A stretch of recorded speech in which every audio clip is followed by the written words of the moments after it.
Perlu diketahui bahwasanya Nabi Ibrahim itu dilahirkan di mana pada masa kerajaan Namrud. Ya, Namrud itu seorang raja yang zolim, seorang raja yang semena-mena.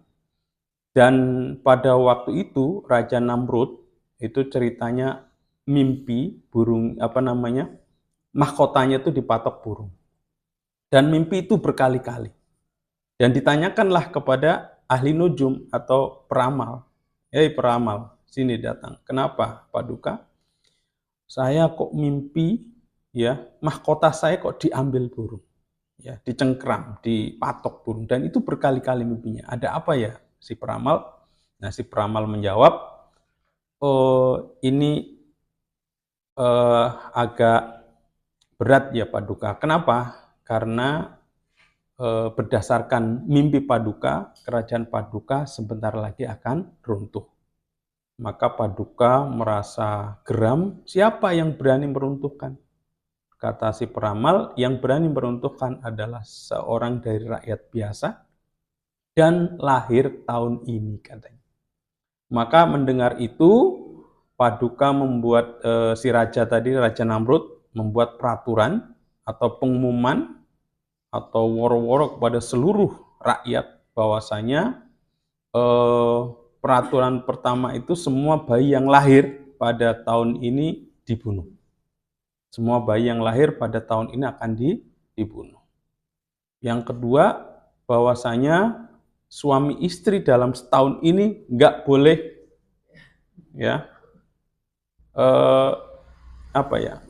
pokoknya dipisahkan, ya. Nggak boleh berhubungan gitu ya, bersama-sama, nggak boleh bersama-sama atau dipisahkan.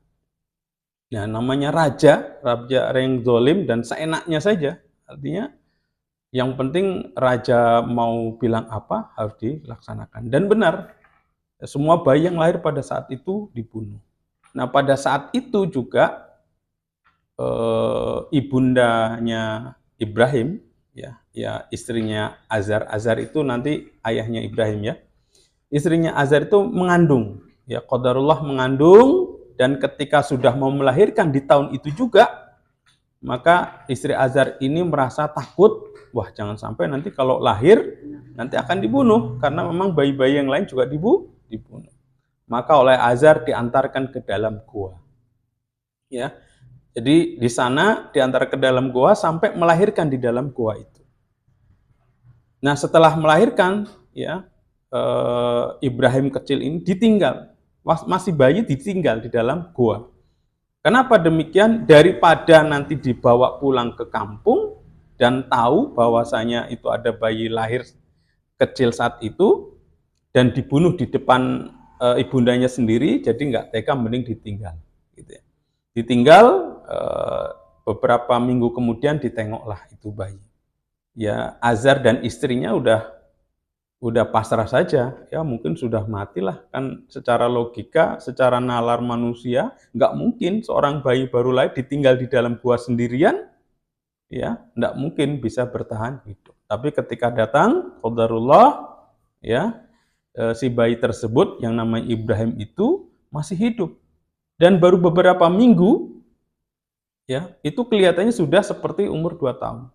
Maka dibawalah pulang ke rumah.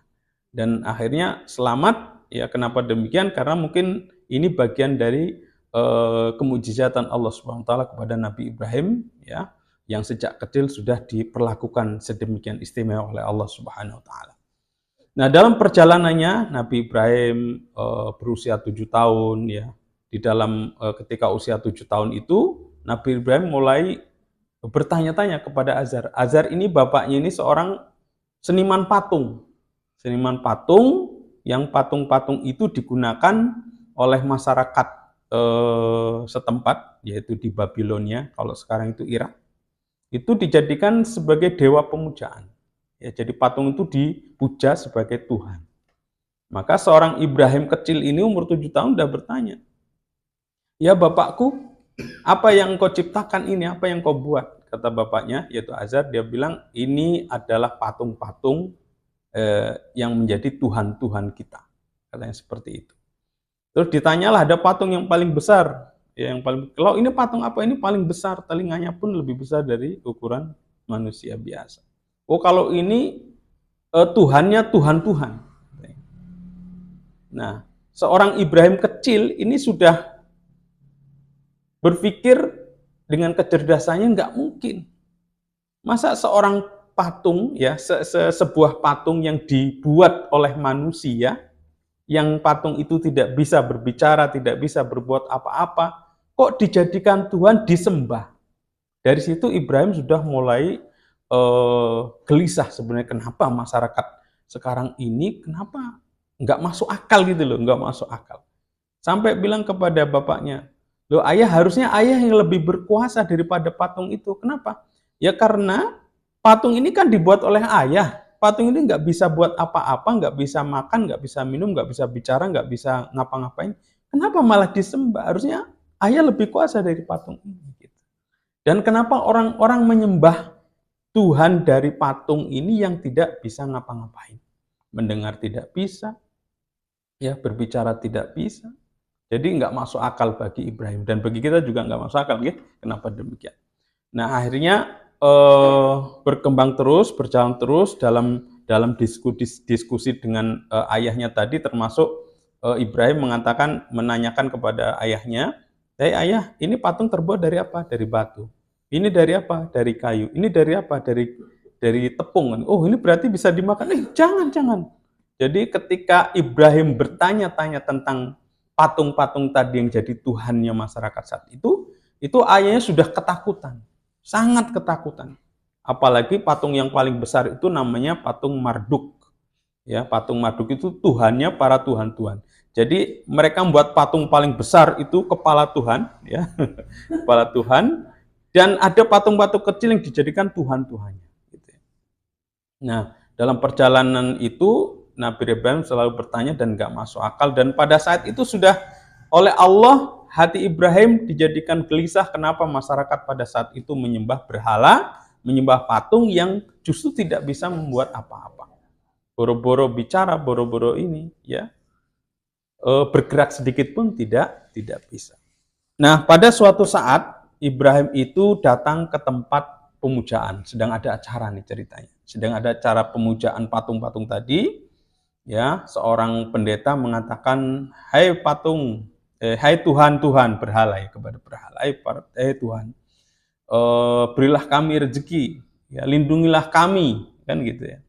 Nah akhirnya datanglah Ibrahim dari kejauhan mengatakan, pendeta, patung itu nggak bisa bicara, ya Tuhan itu nggak bisa mendengar kalian. Kenapa kalian minta pada mereka? Akhirnya marah kan ditanya, dan Azar datang, ayahnya, dan ayahnya mengatakan kepada para pemuja tadi termasuk pendeta, mohon maaf anak saya sedang sakit. Padahal Ibrahim nggak sakit. Jadi waktu itu kan jadi aneh, kok ada berani-beraninya orang menentang berhala-berhala yang selama ini disembah, dipuja-puja oleh mereka. Itu suatu yang aneh. Nah akhirnya bahkan pernah Nabi Ibrahim dimarahi oleh ayahnya, dan bahkan dalam suatu riwayat pernah diusir. Nah terus berjalannya waktu, ya Ibrahim tersebut mencari kebenaran, mencari Tuhan yang sebenarnya itu apa. Ya selama ini masyarakat itu, wah Tuhan dari patung, dari berhala. Nah Ibrahim mencari tahu, ya mencari terus menerus, ya Ibrahim kebenaran itu siapa sih sebenarnya Tuhannya. Siapa sih sebenarnya Tuhan yang wajib disembah, yang wajib dihormati, dan lain sebagainya. Akhirnya suatu ketika Nabi Ibrahim keluar rumah pada malam hari melihat bintang. Ya, dikatakan, oh mungkin ini Tuhan saya. Ketika bintang itu tenggelam, maka Ibrahim mengatakan, Tuhan nggak mungkin tenggelam. Saya nggak suka yang tenggelam, katanya Ibrahim. Lalu berikutnya melihat bulan, juga oh mungkin ini Tuhanku, juga bulan juga tenggelam. Terus melihat lagi matahari, ya, oh ini bisa jadi Tuhanku. Ternyata juga tidak. Maka Nabi Ibrahim, ya, dari situ mempunyai kesimpulan bahwasanya nggak mungkin Tuhan itu akan tenggelam, nggak mungkin Tuhan itu akan mati, ya, Tuhan itu nggak mungkin tidak bisa berbuat apa-apa. Dan Allah sebenarnya pada saat itu menunjukkan kebesarannya dengan ciptaan-ciptaan tadi. Kalau bintang, bulan, matahari, tumbuhan, dan lain sebagainya, itu kan ciptaan Allah Subhanahu wa Ta'ala. Maka Ibrahim dari situ sudah, nggak mungkin ini semua Tuhan, pasti ini semua ada yang menciptakan. Selanjutnya, Nabi Ibrahim juga pada suatu ketika kota Babilonia ditinggal oleh Namrud, terus para tentaranya meninggalkan kota, maka Nabi Ibrahim mendatangi berhala-berhala tadi, ya, mendatangi berhala dan masih dalam kegalauan. Ditanya berhalanya, tidak bisa jawab juga, ya. Akhirnya Ibrahim mendatangi tempat pemujaan yang ada berhala-berhalanya. Di sana ada patung Marduk yang paling besar dan ada patung-patung yang lain yang kecil-kecil sebagai tuan-tuannya. Dan Ibrahim membawa kapak ke sana, membawa kapak, dan dihancurkanlah berhala-berhala kecil, ditinggal satu yang paling besar dan kapaknya digantungkan di leher berhala Marduk atau patung Marduk tadi. Maka datanglah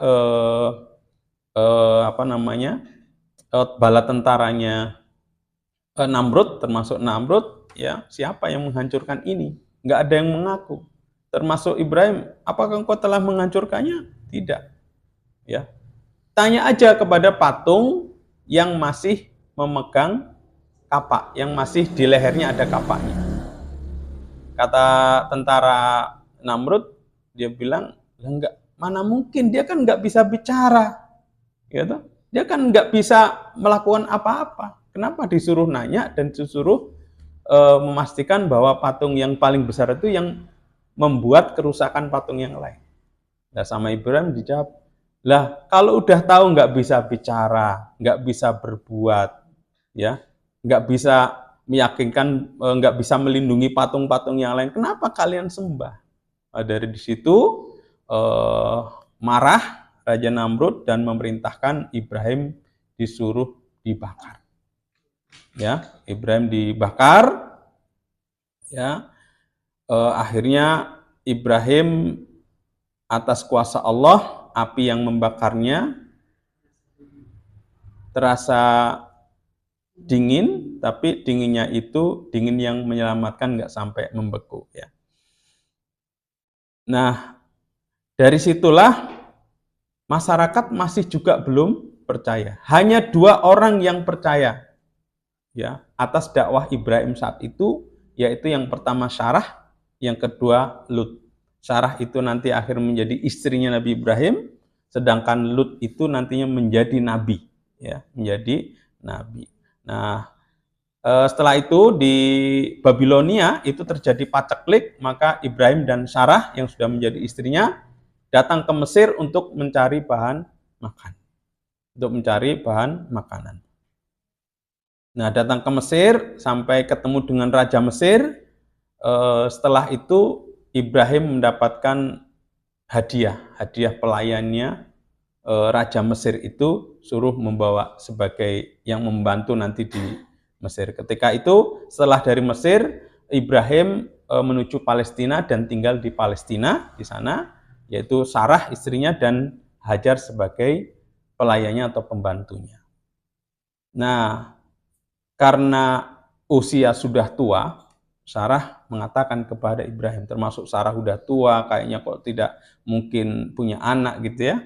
Maka Sarah menyarankan ke Ibrahim untuk menikahi Hajar, ya. Maka nikahlah Ibrahim sama Hajar dan qadarullah Hajar mengandung, ya, mengandung bayi dan lahir yaitu Ismail. Ya, sudah senang. Sebelumnya Nabi Ibrahim, ya Allah, sudah berdoa. Makanya di dalam Quran ada Robbi habli minas solehin, ya. Ya Allah, ya Tuhanku, berilah kami anak yang soleh. Itu doa Nabi Ibrahim karena sudah tua sampai umur sekitar 100-an tahun itu belum dikarunia anak, termasuk Sarah tadi. Ya. Maka berdoa kepada Allah, ya Allah berikan aku keturunan, yaitu Robbi habli minas solehin, dari orang-orang yang soleh, keturunan yang soleh, maka diberikanlah melalui Siti Hajar, melalui Hajar. Nah, ketika lahir Ismail, datanglah perintah Allah. Disuruh hijrah ke Makkah. Ya, jadi gimana ya rasanya ya? Itu ujian pertama, itu ujian yang mulai berat itu ya. Ketika sudah berdoa kepada Allah, terus diberikan karunia berupa anak, ya Ismail tadi itu disuruh hijrah ke Mekah. Akhirnya dibawalah Hajar dan Ismail ke Mekah, di mana di Mekah itu padang tandus, padang pasir yang tidak ada kehidupan apapun di sana. Bahkan ketika sudah diantar ke Mekah, ya di padang pasir itu, Ibrahim meninggalkannya sampai ditanya oleh Hajar, ya Ibrahim, apakah ini perintah Allah? Nah, Ibrahim tidak bisa, artinya belum nggak kuasa menjawab gitu ya. Tapi Siti Hajar bilang, kalau memang ini perintah Allah, tidak apa-apa. Bahasanya, saya terima dan insya Allah Allah akan menjaganya. Seperti itu Hajar bilangnya. Akhirnya Ibrahim setelah mengantarkan Hajar dan Ismail di Mekah itu, yang masih tandus itu, Ibrahim pulang kembali ke Palestina. Nah, Siti Hajar apa yang dilakukan?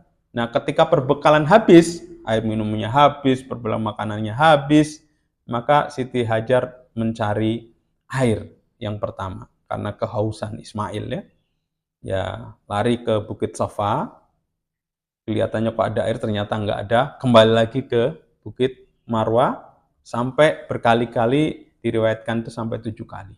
Dan ini menjadi rukun ketika haji, ya sa'i itu. Nah, ketika sudah bolak-balik kok nggak dapat air, akhirnya duduk di sampingnya Ismail, ini Hajar. Sambil berdoa, ya Allah, ini bagaimana? Sudah kehabisan, nggak ada air dan sebagainya. Nah, Ismail sambil menangis, sambil kakinya menjejakkan ke tanah, ya, akhirnya keluarlah air, yaitu Zam-Zam itu.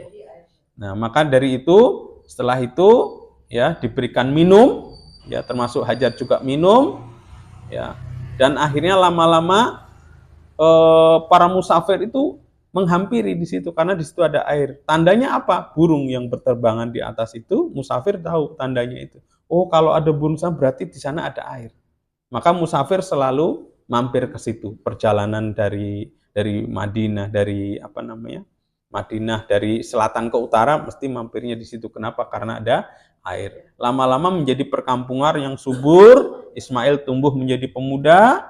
Nah, ketika udah menuju pemuda itulah Ibrahim menengok kembali ke Mekah. Dan tinggal beberapa saat di Mekah itu. Dan saat itulah turun perintah untuk menyembelih Ismail. Ini ujian yang sangat berat. Bagaimana tidak ketika sudah mempunyai keturunan yang soleh, taat, Ismail itu soleh, taat, sabar, ya, oleh Allah diperintah untuk menyembelihnya melalui mimpi. Dan Ibrahim, ya, seorang nabi yang saking cintanya kepada Allah, sudah tidak ada tabir lagi antara Ibrahim sama Allah. Sehingga semua perintah walaupun itu lewat mimpi oleh Ibrahim itu yakinkan bahwa itu adalah perintah Allah. Tidak ada pertanyaan kembali. Istilahnya kalau orang Jawa itu banggel, enggak banggel ya. Diperintah enggak lantas mengatakan, masa saya baru dikasih turunan udah disuruh nyembelih, enggak akan kayak gitu. Ibrahim itu sami'na wa ata'na. Saya mendengar dan saya melakukan. Itu sifat Nabi Ibrahim. Jadi apa yang diperintahkan Allah sudah tidak ada ditunda-tunda, segera, tidak ada bantahan dan lain sebagainya. Nah, ini ujian ketika Ibrahim diperintah untuk disembelih oleh Ismail diperintah untuk disembelih oleh Ibrahim, dan akhirnya diganti dengan sesembelihan yang besar atas kuasa Allah Subhanahu wa taala. Sebenarnya perintah menyembelih itu, ya, itu untuk meneguhkan, untuk meyakinkan benar enggak sih Nabi Ibrahim ini taat kepada Allah Subhanahu wa taala. Ternyata luar biasa. Dan Ismail juga demikian.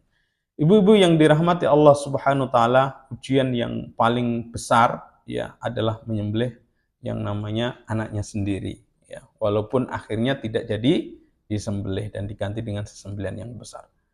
Begitu beratnya. Nah, hikmahnya apa bagi kita sebagai orang Islam yang juga diperintahkan atau disyariatkan untuk berkorban?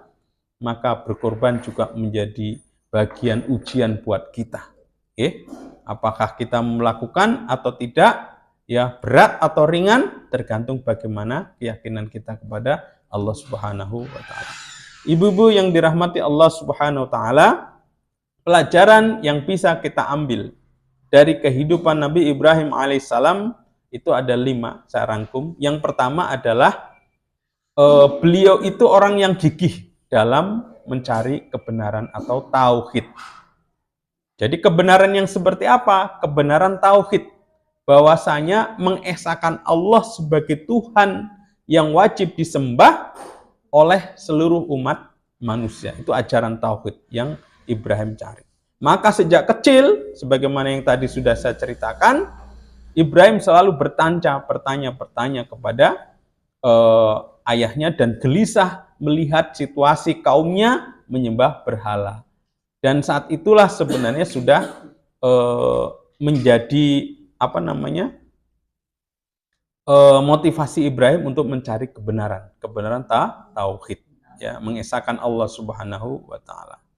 Ya, di samping itu juga ya kegigihan Nabi Ibrahim itu mencari kebenaran, di mana kebenaran itu terkait dengan Tuhan yang wajib sembah itu yang seperti apa? Maka sebagaimana di dalam Quran surat Al-An'am ayat 76 sampai 78. Ketika Nabi Ibrahim keluar rumah melihat bintang, falamma janna 'alaihil lailu ya ra'au kaukaban qala hadza rabbi falamma afala qala la uhibbul afilin. Ketika malam telah gelap, dia melihat sebuah bintang lalu ia berkata, inilah Tuhanku. Tetapi tatkala bintang itu tenggelam, dia berkata, saya tidak suka kepada yang tenggelam. Lalu ayat berikutnya, falamma ra'al qamara bazighon qala hadza rabbi falamma afala qala la illam yahdini rabbi la akunanna minal qaumiz dzallin. Kemudian tatkala dia melihat bulan terbit, dia berkata, inilah Tuhanku. Tetapi setelah bulan itu terbenam, dia berkata, sesungguhnya Tuhanku tidak memberi petunjuk, pastilah aku termasuk orang-orang yang sesat. Pastilah aku termasuk orang yang sesat. Lalu ayat berikutnya, falamma ra'asyamsa bazighon qala hadza rabbi hadza akbaru falamma afalat qala ya qaumi inni bari'um mimma tusyrikun. Kemudian tatkala ia melihat matahari terbit, dia berkata, inilah Tuhanku. Ini yang lebih besar. Maka tatkala matahari terbenam, dia berkata, hai kaumku, sesungguhnya aku berlepas diri dari apa yang kamu persekutukan. Nah, kemudian surat Al-An'am ayat 79, inni wajjahtu wajhiya lilladzi fataras samawati wal ard hanifan wa ma ana minal musyrikin. Sesungguhnya aku menghadapkan diriku kepada Rabb yang menciptakan langit dan bumi dengan cenderung kepada agama yang benar. Dan aku bukanlah termasuk orang-orang yang mempersekutukan Tuhan. Nah, inilah kegigihan Ibrahim alaihissalam mencari kebenaran tentang Tuhan. Ya, bagaimana dengan kita? Ya, bagaimana dengan kita sebagai umat Nabi Muhammad? Apakah juga dituntut untuk mencari kebenaran? Ya, tentunya kita oleh Allah Subhanahu wa taala diajarkan oleh Nabi besar Muhammad SAW untuk selalu mencari kebenaran dan kebenaran. Nah, gimana caranya? Ya, salah satunya adalah talabul ilmi. Menanyakan kepada yang lebih ahli, menanyakan kepada yang lebih tahu tentang perkara agama. Ya, tentang perkara-perkara yang memang itu kita jalani dalam kehidupan sehari-hari.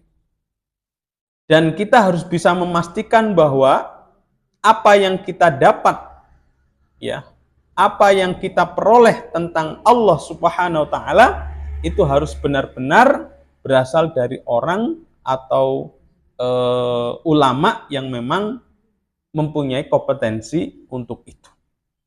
Jangan sampai kita tersesat karena kita meyakini penafsiran-penafsiran yang itu justru mendegradasi keimanan kita kepada Allah Subhanahu wa taala. Maka carilah ilmu ya dalam talabul ilmi. Maka di dalam Islam Nabi Shallallahu alaihi wasallam bersabda, "Talabul ilmi fardhatun 'ala kulli muslimin wal muslimatin." Jadi talabul ilmi, menuntut ilmu itu wajib ya bagi orang Islam laki-laki maupun perempuan. Kenapa demikian? Karena kita harus senantiasa mencari kebenaran terus-menerus hingga benar-benar kebenaran itu sampai kepada Allah Subhanahu wa taala, kebenaran yang hakiki ya, yang datangnya dari Allah Subhanahu wa taala. Al-haqqu min rabbika wa la takunanna minal mumtarin. Itu Nabi Ibrahim. Jadi beliau itu seorang gigih ya, seorang yang gigih untuk mencari kebenaran tentang tauhid, kebenaran tentang keesaan Allah Subhanahu wa taala. Yang kedua, pelajaran yang bisa kita ambil dari kisah dari kehidupan Nabi Ibrahim alaihissalam adalah berani menegakkan kebenaran tauhid dan mendakwahkannya secara terang-terangan. Jadi kalau Nabi Ibrahim sudah meyakini bahwa Allah Subhanahu wa taala Tuhan yang esa, yang memang seharusnya disembah, tidak seperti kaumnya yang menyembah berhala dan mempersekutukan Allah Subhanahu wa taala, maka beliau terang-terangan mendakwahkan itu. Bahkan yang pertama sebenarnya kepada ayahandanya sendiri. Ya, itu terekam di dalam Al-Qur'an. Ya, terekam di dalam Al-Qur'an nasihat Nabi Ibrahim kepada ayahnya. Ya, id qala li abihi ya abati lima ta'budu ma la yasma'u wa la yubsiru wa la yughni 'anka syai'a. Ketika ia atau Ibrahim berkata kepada bapaknya, "Wahai bapakku, mengapa kamu menyembah sesuatu yang tidak mendengar, ya, tidak melihat dan tidak dapat menolong kamu sedikit pun?" Seperti itu nasihat. Selanjutnya, "Ya abati inni qad ja'ani minal ilmi ma lam ya'tika fattabi'ni ahdika siratan sawiyya." Ya, wahai bapakku, sesungguhnya telah datang kepadaku sebagian ilmu pengetahuan yang tidak datang kepadamu. Maka ikutilah aku, niscaya aku akan menunjukkan kepadamu jalan yang lurus. Ini dialog antara Ibrahim dan ayahnya Azar. Kalau ayahnya Azar tuh masih berpegang teguh kepada agama nenek moyangnya, yakni menyembah berhala-berhala, apalagi beliau sebagai seniman patung, pasti akan merasa terpukul sekali lah. Saya yang buat patung, saya membuat Tuhan-Tuhan mereka, masa saya sendiri yang akan mengikuti Ibrahim tidak menyembah lagi berhala. Itu sangat, udah dari faktor ekonomi nanti mungkin ya pertimbangannya, walau alam ini analisis saya sendiri, akan faktor gengsi iya, faktor ekonomi iya. Gimana seorang seniman patung yang sering dapat order patung, dan patung itu sebagai tuan nek rusak kan gawe meneh kan gitu ya. Ya, itu faktor ekonomi jelas, nanti akhirnya mungkin pendapatannya ini gitu ya. Penghasilannya berkurang atau bahkan nol kalau sampai mengikuti Ibrahim. Yang kedua, kalau sudah mendarah daging ya, menyembah berhala itu kan akan susah, gengsinya tinggi sekali. Ya. Dan nanti akan berbahaya ketika seorang pembuat patung kok duluan meninggalkan berhala yang disembah selama ini, pasti nanti akan heboh ya. Jadi Ibrahim sampai menasihatinya sedemikian. Yang selanjutnya, ya abati la ta'budis syaitan, inna syaitana kana lirrahmani asiyya. Wahai bapakku, janganlah kamu menyembah setan. Sesungguhnya setan itu durhaka kepada Tuhan yang Maha Pemurah.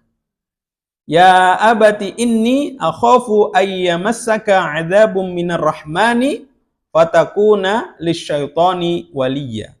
Wahai bapakku, sesungguhnya aku khawatir bahwa kamu akan ditimpa azab dari Tuhan yang Maha Pemurah, maka kamu menjadi kawan bagi setan. Ini ungkapan nasihat yang disampaikan Ibrahim kepada ayahnya. Dakwah pertama yang dilakukan oleh Ibrahim kepada keluarganya sendiri, yaitu ayahnya. Ya. Yang selanjutnya kepada kaumnya yang tadi saya sampaikan.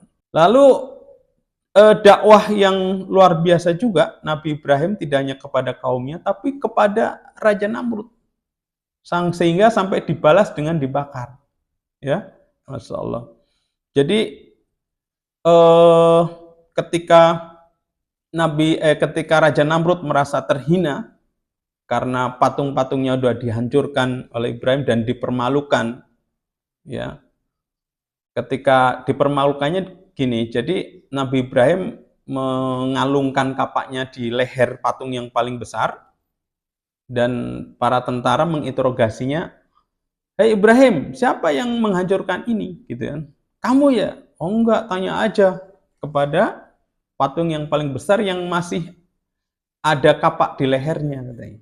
Lah mana mungkin, dia kan nggak bisa berbuat apa, dia kan nggak bisa bicara, dia nggak bisa berbuat apa-apa, gitu. Malah sama Ibrahim dikatakan, lah kalau memang nggak bisa berbuat apa-apa, nggak bisa berbicara, nggak bisa melindungi patung-patung, nggak bisa melindungi dirinya, kenapa kok disembah, gitu kan? Nah akhirnya Raja Namrud marah dan diberikanlah hukuman, ya, berupa Ibrahim dibakar. Kalau secara nalar logika, pembakarannya itu tanah dilubangi dulu, ya, dilubangi dulu, ditaruh kayu-kayu, ya. Ketika api sudah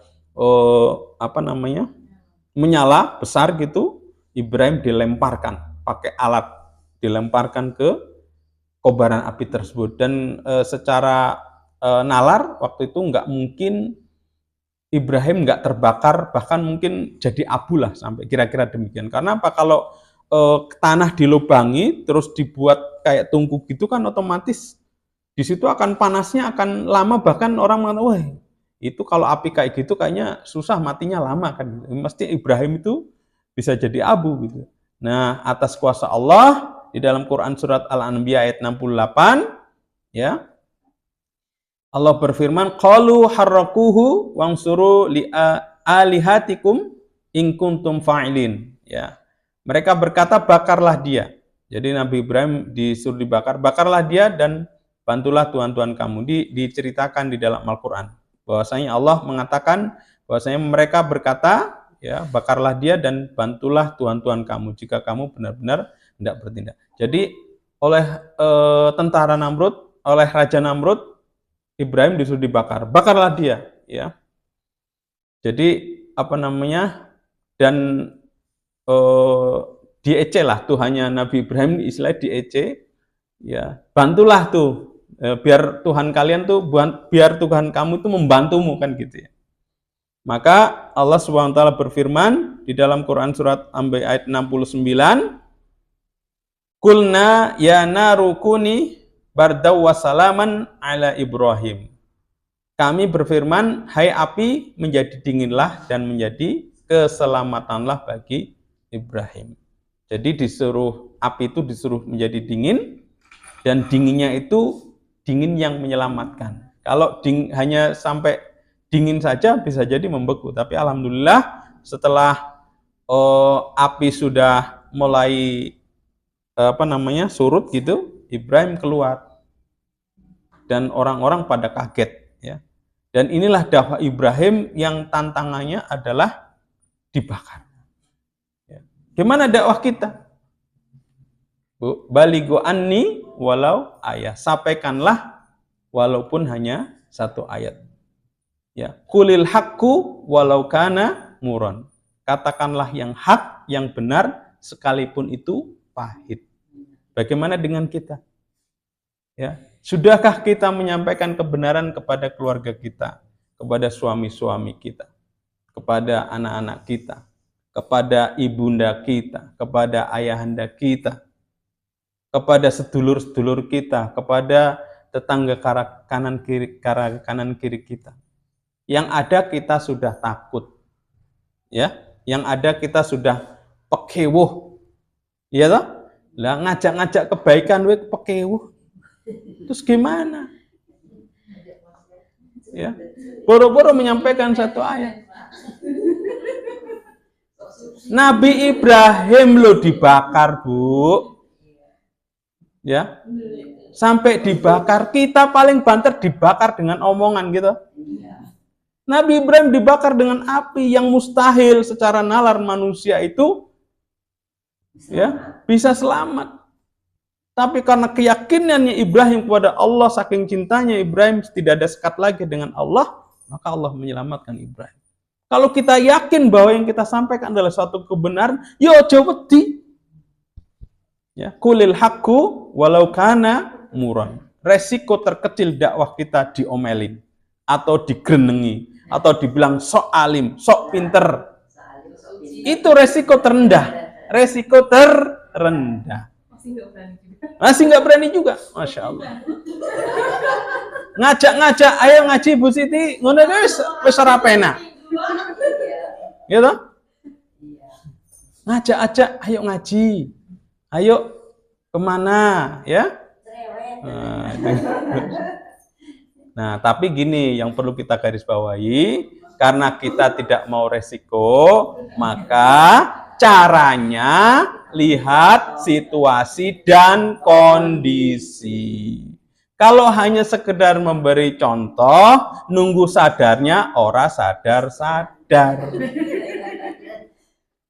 Ya sama, Ibrahim mendakwahkan ya Allah Esa kepada kaumnya itu enggak digubris.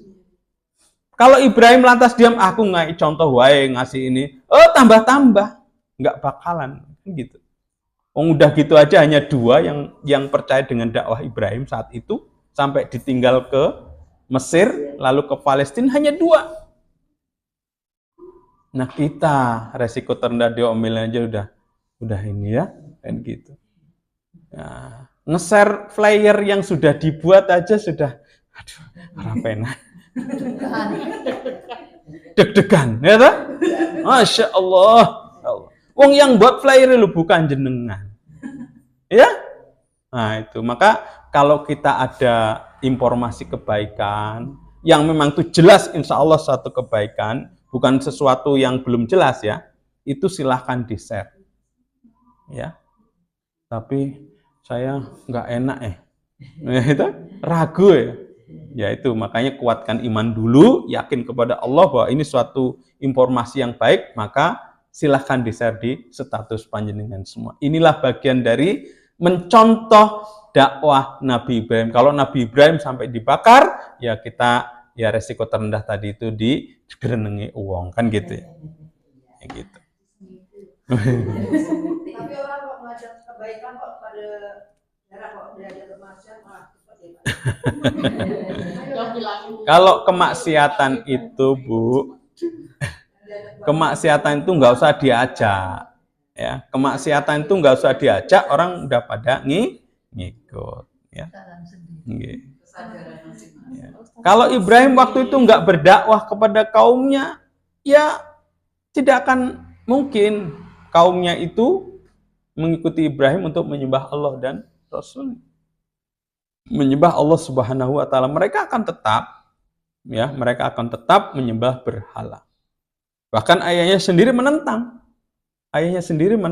Pernah memarahinya karena Ibrahim ya namanya anak kecil 7 tahun itu sampai menaiki patung-patung yang dibuat itu, apalagi menaiki patung Marduk yang memang Tuhannya para tuhan-tuhan kata Azar ini.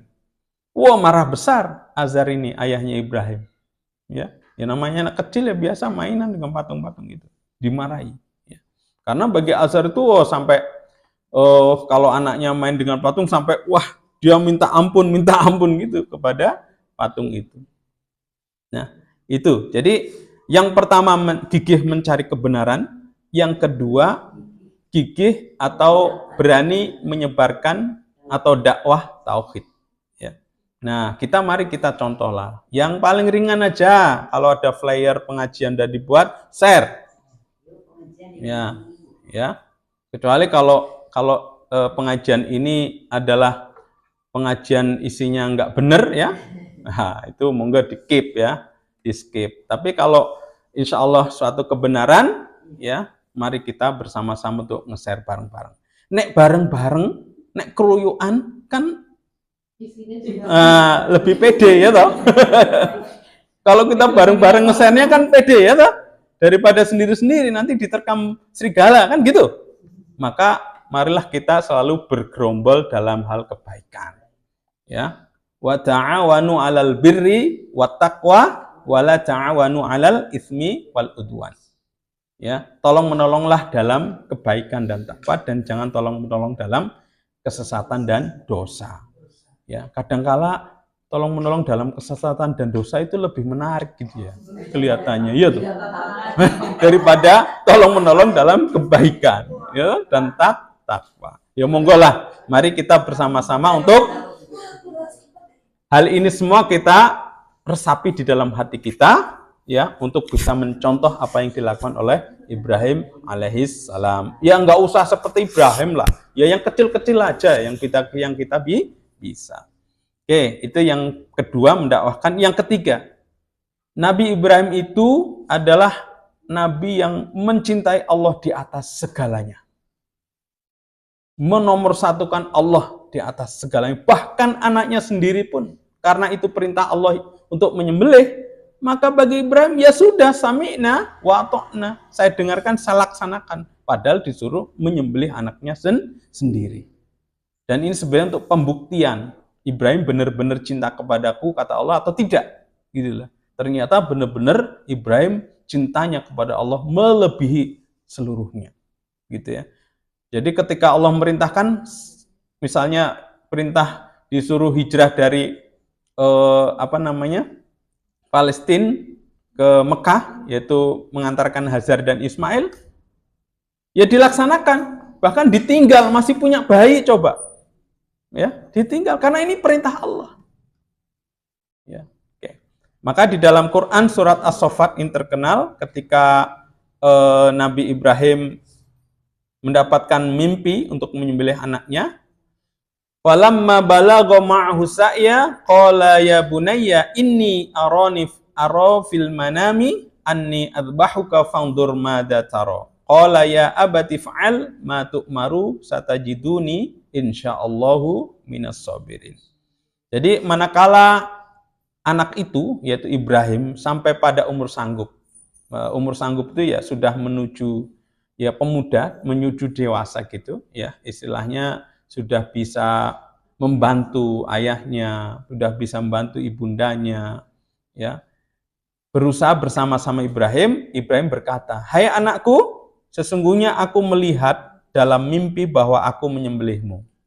Maka fikirkanlah apa pendapatmu." Lalu Ismail menjawab, "Hai bapakku, kerjakanlah apa yang diperintahkan kepadamu.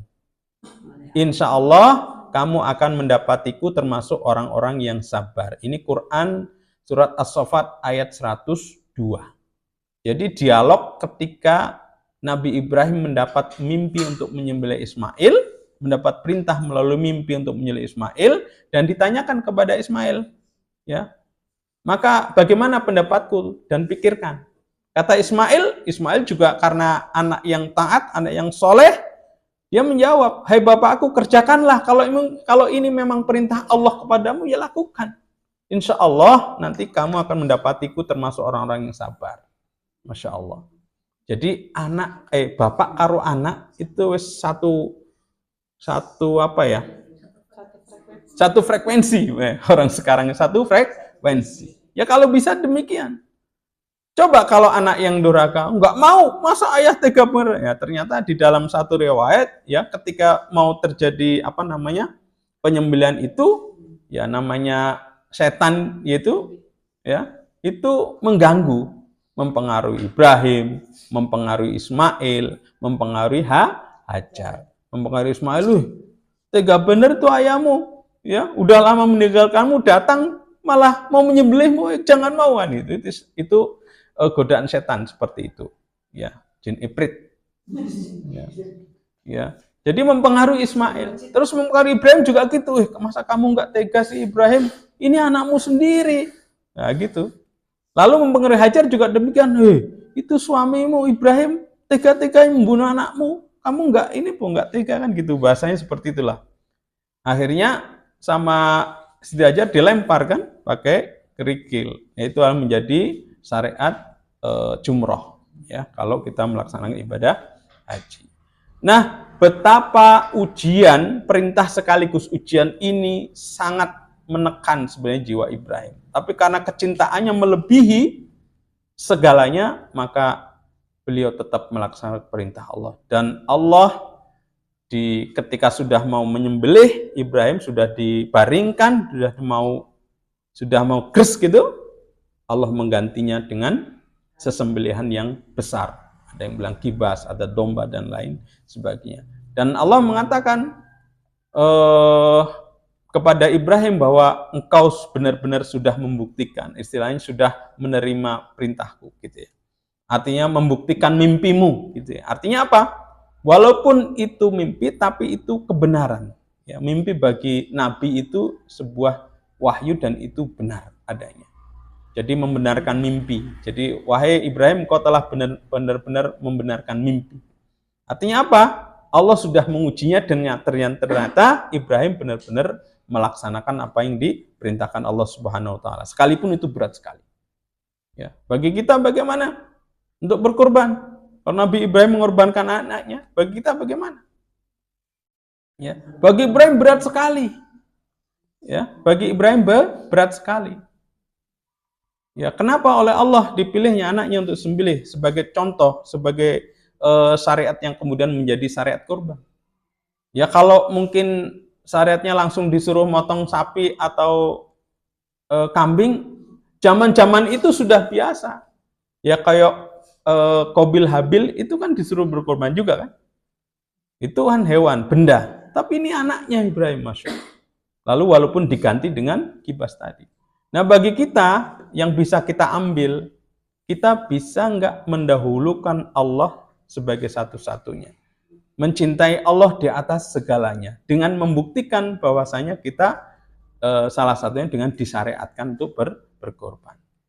Ya, kalau kemarin di daerah Banjarnegara ada satu dusun di sana, ini nyata ya, ini bukan cerita. Nah, ini ibu ini saksinya.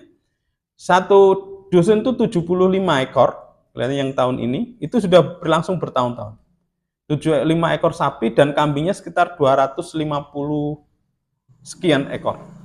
Dari satu dusun, ya. Ya, petani sukses. Jadi mereka resepnya yang satu. Ya, yang buruh tani, yang petani, yang bakul, yang apa, setiap hari itu menyisihkan 10 sampai 20 ribu untuk menabung. Dan dalam waktu 10 bulan katanya sudah tercapai ya. Yaitu terkumpul 75 sapi, satu pedukuhan gitu. Kalau di sini. Di sana dusun. Hanya berapa? Itu 75 sapi dan 250-an ekor kambing atau domba. Dan itu dagingnya sampai dibawa keluar dukun kan, dibagikan lebih jauh sekali. Dan itu luar biasa. Artinya apa? Ketika kita mau mengambil pelajaran kurban dari Nabi Ibrahim, ya, seberat apapun, ya, kalau itu atas dasar kecintaan kita kepada Allah, kita akan berusaha semaksimal mungkin. Allah yang akan memampukan, Allah yang akan memudahkan. Nyatanya gitu. Bagi Ibrahim ketika diperintah melalui mimpi untuk nyembelih Ismail, ya sami'na wa ta'na, langsung dilaksanakan. Ternyata di akhirnya itu diganti dengan kibas. Artinya apa? Ternyata Allah memudahkan dan memampukan yang tadinya berat menjadi ringan. Jadi yang tadinya anak yang mau disembelih kan berat hatinya, ya. Tapi karena itu perintah tetap laksanakan, bismillah. Ternyata di akhirnya hatinya menjadi plong, menjadi ringan karena sudah diganti dengan kambing atau kibas atau sembelihan yang besar, tidak lagi anaknya. Begitu juga spirit kita untuk kurban, yang penting pertama atas dasar cinta kepada Allah, ya, lalu kita berniat dan kita melaksanakan dengan mungkin ada contoh yang konkret di daerah Banjarnegara yang menyisihkan setiap harinya berapa atau setiap bulannya berapa atau mungkin bagaimanapun, dan itu akan lebih terasa nikmatnya, ya. Setiap hari, setiap minggu atau setiap bulan menyisihkan sebagian untuk nanti kurban itu merasa berat, ya. Tapi ketika kita sekarang merasa berat, ketika nanti ujungnya adalah kita bisa berkurban, itu rasanya nikmat sekali, lega sekali, ya. Jadi di balik kemudahan ada, di balik kesulitan ada kemudahan. Nah, bagi Allah nanti Allah yang justru akan memampukan itu. Yang penting niat kita atas dasar cinta Allah, yakin. Kita mulai dengan menyisihkan, nanti di dalam perjalanan insya Allah itu akan Allah yang akan membantu kita memampukannya. Demikian. Ya, jadi ini spirit yang bisa kita ambil dari kehidupan Nabi Ibrahim alaihissalam. Nah, kalau Ibrahim korbannya anak ya, anaknya sendiri. Kalau kita domba atau sapi. Ya. Jadi kalau kita merasa berat, ya itu insya Allah pahalanya akan lebih besar. Ya. Kenapa demikian? Karena kalau korban dari orang yang penghasilannya 1 bulan, misalnya pendapatan keluarga 10 juta, 20 juta, ketika mau korban tinggal gesek, itu nggak terasa. Ya, ringan-ringan saja, nggak terasa perjuangannya gitu, ya. Tapi kalau penghasilan mungkin berapa setiap harinya terus disisihkan, ya itu merasa berat, dan insya Allah tidak tidur, ya Allah akan melihat jenengan semua, bahwasanya pahala itu tidak akan tertukar dan balasan itu tidak akan tertukar. Bagi orang yang penghasilan 20 juta sebulan, ya kalau mau korban 1 sapi tinggal gesek, udah ringan saja. Tapi bagi orang yang pendapatannya mungkin 1 bulan di bawah 5 juta untuk menyisihkan setiap harinya sekian, mungkin akan terasa berat. Tapi disitulah nikmat perjuangannya, bagaimana bukti kita cinta kepada Allah Subhanahu wa taala, sebagaimana Ibrahim menjalankan perintah menyembelih anaknya. Karena cintanya Nabi Ibrahim kepada Allah di atas segalanya, maka Nabi Ibrahim pun diangkat oleh Allah menjadi Khalilullah. Khalilullah itu kesayangan Allah. Ya. Kekasih Allah. Nabi Ibrahim dipilih oleh Allah menjadi Khalilullah atau kesayangan Allah atau kekasih Allah Subhanahu wa taala. Di dalam Al-Qur'an surat An-Nisa ayat 122, wattakhadallahu Ibrahima khalila. Dan Allah mengambil Ibrahim menjadi khalil atau kesayangannya. Masya Allah ya. Jadi karena kecintaan Allah kepada Rabb-nya dan Allah ridha, sehingga Ibrahim dijadikan sebagai kesayangannya. Nah, alasannya ada, ini beberapa ulama menyebutkan alasan kenapa Nabi Ibrahim disebut sebagai Khalilullah atau kesayangan Allah. Yang pertama, ya, Nabi Ibrahim ini mempunyai kebiasaan memberikan hidangan kepada tamu. Bahkan Nabi Ibrahim dalam suatu riwayat itu hampir tidak pernah makan sendiri kecuali bersama tamunya. Jadi nenek tamuku senang. Ya, nenek tamu senang. Wah, alhamdulillah, ayo kita makan bareng. Nah, hampir Nabi Ibrahim itu makan kecuali bersama tamu. Artinya apa? Hampir makan sendiri dan keluarga hampir sedikit sekali. Kebanyakan bareng sama tamunya. Jadi kebiasaan ini. Ya. Pernah suatu ketika malaikat datang menyerupai manusia bertamu kepada Ibrahim. Dan oleh Ibrahim, ya dikira ya tamu umumnya. Oleh Ibrahim disembelihkan sapi. Ya, dihidangkan. Ya, seperti itu. Disembelihkan sapi, bertamu disembelihkan sapi. Nah, kebiasaan Ibrahim ini demikian. Menjamu tamu sampai-sampai disembelihkan sapi. Makanya kalau oleh Allah diperintah hanya untuk menyembelih sapi atau kambing, itu kan loh, Ibrahim sudah kesehariannya udah biasa. Ya toh, menjamu tamu dengan mengorbankan sapi atau kambing. Maka anaknya yang dijadikan perintah oleh Allah Subhanahu wa taala, karena menyembelih sapi, menyembelih kambing itu biasa dilakukan oleh Ibrahim untuk menjamu tamunya. Itu kebiasaan Ibrahim. Ya. Maka di dalam hadis Rasulullah, barang siapa yang beriman ya dan hari akhir, maka memuliakan tamunya. Ya, ini spiritnya diambil dari Ibrahim. Itu oleh Rasulullah diteruskan, bahkan disabdakan di dalam hadisnya. Barang siapa yang beriman dan percaya pada hari akhir, maka muliakanlah tamu. Nah, Ibrahim sangat luar biasa di dalam memuliakan tamu, memberi hidangan yang luar biasa. Ya, kita cermin ke diri kita lah ya. Nenek tamu, esok cepat-cepat mulai. Gitu ya. Wah, kayaknya tamu atuh kayak mesti, waduh repot. Nice. Ya, kalau bisa mari kita ambil sedikit saja lah, nggak usah besar-besar ya. pelajaran dari Ibrahim. Ini alasan Ibrahim disayang oleh Allah itu satu. Yang kedua, alasan Ibrahim disayang oleh Allah, Nabi Ibrahim selalu memikirkan nasib penduduknya, nasib kaumnya yang kelaparan. Jadi pernah suatu ketika paceklik sehingga banyak penduduk yang datang ke rumah Nabi Ibrahim untuk meminta makanan. Nah, kebetulan Nabi Ibrahim itu punya sahabat di Mesir. Jadi kalau misalnya kekurangan makanan, itu Nabi Ibrahim menyuruh budak-budak ya atau pelayan-pelayan itu untuk ke Mesir ya meminta makanan ke temannya itu. Nah, pada suatu ketika budak-budak tadi udah membawa karung itu sampai ke Mesir, ya di Mesir juga kekurangan sehingga temannya tadi nggak jadi mengasihkan bahan makanan, gandum dan sebagainya. Nah, oleh budak-budak tadi yang diutus oleh Ibrahim ke Mesir, karung-karung tadi diisi pasir aja, diisi pokoknya penuh gitu, dibawa pulang ke tempat Nabi Ibrahim. Nah, karena kan nggak enak kalau datang kok karungnya kosong, oleh budak-budak diisi pasir.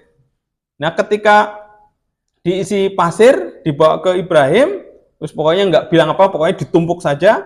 Ibrahim datang dengan pasir itu, dengan karung-karung yang di pasir itu, dibuka, ternyata isinya gandum yang bagus. Nah, istrinya si Sarah tanya, ya Allah, itu dari temanmu yang di Mesir itu? Bukan, ini rezeki dari Allah. Cuma bilang gitu aja. Yang tadinya pasir berubah menjadi gandum. Itu ada riwayatnya. Ya. Nah, karena apa? Karena saking Ibrahim itu memikirkan kondisi, waduh, kaum masyarakat kita ini lagi kelaparan, lagi paceklik, gimana caranya supaya penduduknya tidak mati kelaparan. Jadi memikirkan umat, memikirkan nasib umat. Ya, beliau itu selalu memikirkan nasib umat. Ya, itu alasan yang kedua, disayang Allah. Yang ketiga, alasan Ibrahim menjadi Khalilullah adalah gemar memberikan makanan. Ya, tidak hanya menjamu tamu saja, tidak hanya memikirkan nasib para penduduk dan kaumnya, tapi juga memang gemar memberi makanan. Ya. Memasyhurkan salam, ya, jadi setiap ketemu saudaranya, setiap ketemu temannya, sahabatnya dan lain sebagainya, ucapkan salam. Assalamualaikum Yang Dewi, apa kabar? Assalamualaikum Bu Wit, apa kabar? Dan lain sebagainya. Ya. Jadi memasyhurkan salam artinya apa? Saling mendoakan keselamatan kepada sesama kita. Ya. Dan gemar sholat malam ya pada saat banyak orang yang sedang tertidur. Itu kebiasaan Nabi Ibrahim. Yang keempat, alasan Nabi Ibrahim sebagai Khalilullah ya atau kekasih Allah ya, pernah jadi Nabi Ibrahim itu suka memberi hadiah. Kepada siapa? Kepada orang yang mengagungkan asma Allah. Ya, pernah suatu ketika malaikat menyerupai manusia berzikir dengan merdu. Lalu Ibrahim meminta lebih keras lagi dengan menyebut nama Allah. Katakan, coba lebih keras lagi zikirnya dengan menyebut nama Allah. Akhirnya dilakukan oleh tadi, berzikir dengan keras, ya Allah, gitu ya. Dia bilang, Ibrahim mengatakan gini, kalau kamu nanti lebih keras lagi dengan menyebut Allah, saya kasih hartaku. Lalu udah dilakukan, tolong lebih keras lagi, saya kasih anakku. Kayak gitu, Ibrahim mengatakan demikian kepada orang yang berzikir tadi. Artinya apa? Ibrahim itu karena kecintaannya kepada Allah, sampai-sampai semua makhluk, semua orang yang menyebut asma Allah, itu sama Nabi Ibrahim didukung, bahkan diberikan hadiah. Ya, dalam kehidupan kita bagaimana? Ya, ketika ada masjid diperdengarkan azan, ketika ada masjid diperdengarkan ngaji, ketika ada pengajian-pengajian dimanapun, di masjid ini, di masjid atas, dimanapun, dan kita mendukung itu dan senang dengan kegiatan-kegiatan yang mengagungkan asma Allah Subhanahu wa Ta'ala. Ini kebiasaan Ibrahim alaihissalam karena saking cintanya. Ya. Sampai-sampai ya Nabi Ibrahim itu memberi hadiah kepada orang yang ini. Makanya kalau misalnya kita punya anak-anak TPA, ya kita kasih apresiasi walaupun sekarang baru jajan saja ya. Ya, itu insya Allah bagian dari kebiasaan Nabi Ibrahim. Artinya apa? Anak-anak TPA yang masih mau mengaji, artinya apa? Mengagungkan asma Allah, meninggikan Allah Subhanahu wa Ta'ala. Kita apresiasi, insya Allah ini bagian menjadi kebiasaan Nabi Ibrahim. Agar apa? Agar kita menjadi kekasih Allah Subhanahu wa Ta'ala. Itu yang keempat. Yang kelima, alasan Nabi Ibrahim menjadi Khalilullah adalah rasa cinta Ibrahim kepada Allah itu sudah merasuk ke seluruh daya yang dia miliki. Merasuk ke dalam tubuhnya, merasuk ke dalam harta bendanya, merasuk ke dalam keluarganya dan lain sebagainya. Artinya apa? Segala daya dan upaya itu sudah dirasuki kecintaan Nabi Ibrahim kepada Allah Subhanahu wa taala. Artinya apa?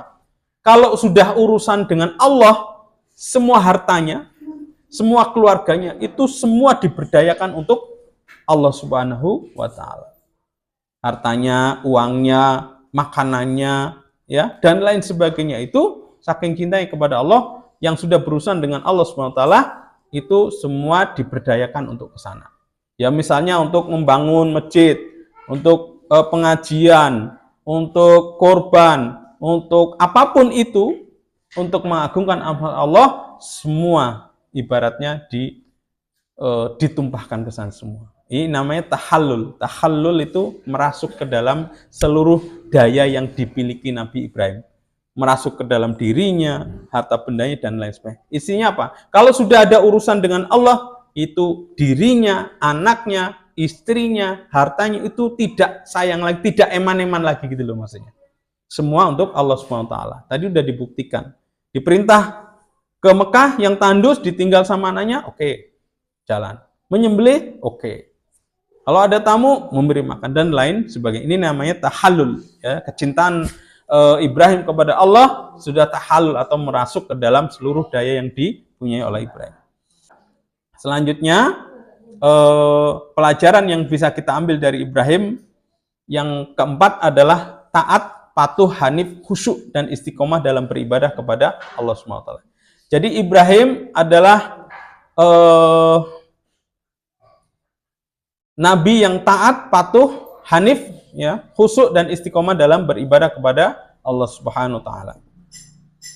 Inna Ibrahim kana ammatan qanitan lillahi hanifa walam yaku minal musyrikin. Sesungguhnya Ibrahim adalah seorang imam yang dapat dijadikan teladan lagi patuh kepada Allah dan hanif. Dan sekali-kali bukanlah dia termasuk orang-orang yang mempersekutukan Tuhan. Jadi hanif di sini Ibrahim termasuk nabi yang lurus, ya, nabi yang memegang teguh agama yang lurus, agama tauhid, agama yang mengesahkan Allah Subhanahu wa taala sebagai Tuhan yang wajib disembah. Hanif ini lurus, ya, baik. Yang selanjutnya, Nabi Ibrahim adalah nabi yang sabar, ikhlas, baik dalam berdakwah maupun dalam beribadah kepada Allah Subhanahu wa taala. Jadi sabar dalam ujian, ya, tabah dalam menghadapi ujian, sekaligus ikhlas, ya. Ikhlas apapun yang Allah perintahkan. Ya, sabar dalam berdakwah, dalam beribadah dan sebagainya. Maka dari itu, kalau kita lihat di dalam kitabnya Imam Al-Ghazali, sabar itu menjadi 3. Sabar yang pertama adalah sabar di dalam menjalankan ketaatan. Yang kedua, sabar di dalam menjauhi kemaksiatan. Yang ketiga adalah sabar di dalam menghadapi ujian, cobaan, musibah, dan lain sebagainya. Maka dari itu Ibrahim sudah melakukan atau sudah menjalani kesabaran ini komplit. Ya, sabar dalam menjalani ketaatan, ya, beliau selalu taat, ya, tunduk patuh kepada apa yang diperintahkan oleh Allah, tidak ada alasan apapun. Ya. Yang kedua, sabar dalam menjalani maksiat. Jelas Ibrahim sangat menolak keras tentang masyarakatnya yang menyembah berhala, dan Nabi Ibrahim ibaratnya, saya nggak mau cawe-cawe lagi dengan kaumnya yang menyekutukan Tuhannya. Ibarat dia mau berlepas tangan untuk itu. Saya tidak mau terlibat, bahasanya gitu. ya, menjauhi kemaksiatan. Yang berikutnya sabar dalam ujian atau cobaan. Cobaannya banyak sekali, ya. Cobaan yang diberikan Allah kepada Ibrahim sekaligus perintah itu banyak sekali. Dan berat-berat itu kalau kita rasakan dalam kehidupan kita. Ya, termasuk yang paling berat, ujian yang paling berat sekaligus perintah adalah yaitu menyembelih Ismail yang kelak di kemudian hari sampai hari ini dijadikan sebagai syariat kurban buat umat Nabi Muhammad SAW.